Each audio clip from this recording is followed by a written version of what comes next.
কয়েকদিন ধরে খুব অভাবে আছি। এখন কি করবো চিন্তা ভাবনা করে গেলাম স্টুডেন্ট জব করবার লিগে। স্টুডেন্ট জব মানে বুঝেন কি, মানে রাজমিস্ত্রির কামে গেলাম। যাই হোক, কন্ট্রাক্টরে কামে ফেলাইছে স্কুলের লগে। মানে এনে কাম করবো, এন থেকে আইতে যাইতে লাগবো 3 মিনিট সময় স্কুলে যাইতে। যাই হোক, কামে গেছি, পরে মনে মনে করলাম যে ভালোই হয়েছে, যেহেতু স্কুলের লগে কাম ফেলাইছে তাহলে মেয়েও দেখা হবো নি, প্লাস কামও করা হবো নি, মনে মনে একটা ফুর্তি জাগ।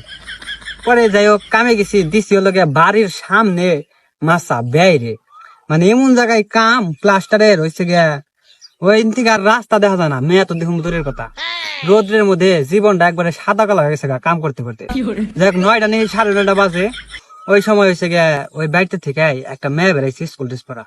ভাই দেখে তো একবারে টাসকে খেয়ে গেছি, এইবার তো এত সুন্দর মেয়ে আছে, অথচ আমি চিন্তা করে মানছি স্কুলের।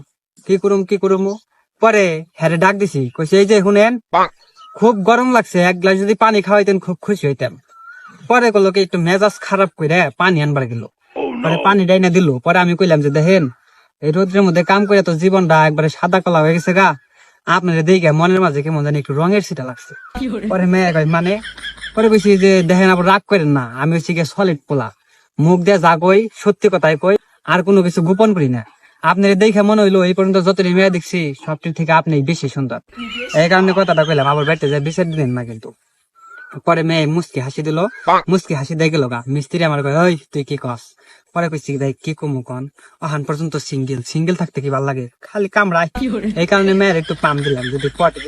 স্কুলের মেয়ে তো দেখাই হারলাম না, যদি বাড়ির মেয়ে পটে হারি, ভবিষ্যতে বিয়ে করলে বাড়ির মালিক আমি, কামও করে থেকে গেলাম, আবার এই বাড়ির মালিক হয়ে গেলাম গা।